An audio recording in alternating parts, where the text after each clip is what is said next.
It starts before she gets here.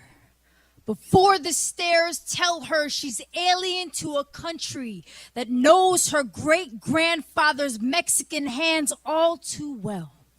His fingerprints still echo underneath railroad tracks and cotton fields from Texas to California, where bent knees and bent hands once picked, plucked, pushed work for more money than he was used to, but less than he deserved. For Ana Maria, it begins before the border. She walks with her two uncles through the desert for 1 week with nothing more than a few gallons of water and a prayer tucked into their pockets, hoping both will last them long enough. The sun is an unforgiving God. But any God is worth having right now. The wind pushing at their backs, the grunt of gunshots from drug cartels, and the desperation of a job to employ their stomachs. Both have been uninvited guests at their doorstep. So they step.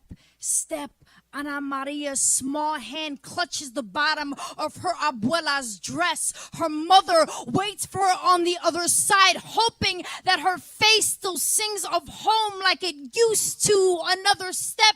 She is too young to know what border means. She thinks that people are just family members who haven't met yet. After her family arrives, she will learn that there are some borders you can't cross by foot. Ana Maria is now 10 years old. She's learned enough English to translate for her parents, but says that her thick accent is still a problem she tries to fix by leaving in her locker.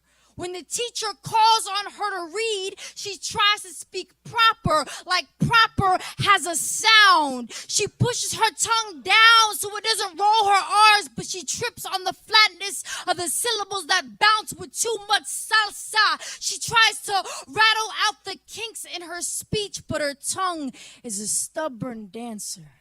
The two boys behind her don't know how to do long division, but they know what Ana Maria has braids, and that Ana Maria's hair is thicker than their sisters, and they don't know how they know, but they know how to treat difference when they smell it, so they say things like, "Yo, go back to your country," as if their Irish ancestors never walked through Ellis Island.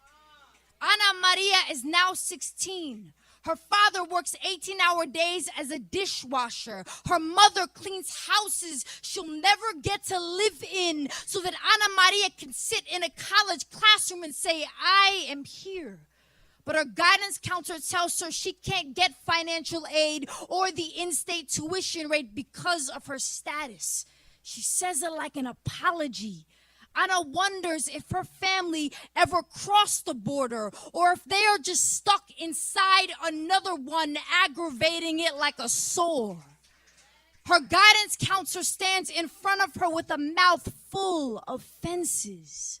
There are some borders you can't cross by foot, but borders, I tell her, that can only be crossed by stubborn backbones. So when they ask you for your papers, Ana, show them your skin, wear your tongue like a cape, throw up your fist like a secret you can't keep any longer. They can't keep you any longer. Afraid you can't ever afford to rob a dream. So when they come for you, tell them in the language that you know best that you are not scared anymore.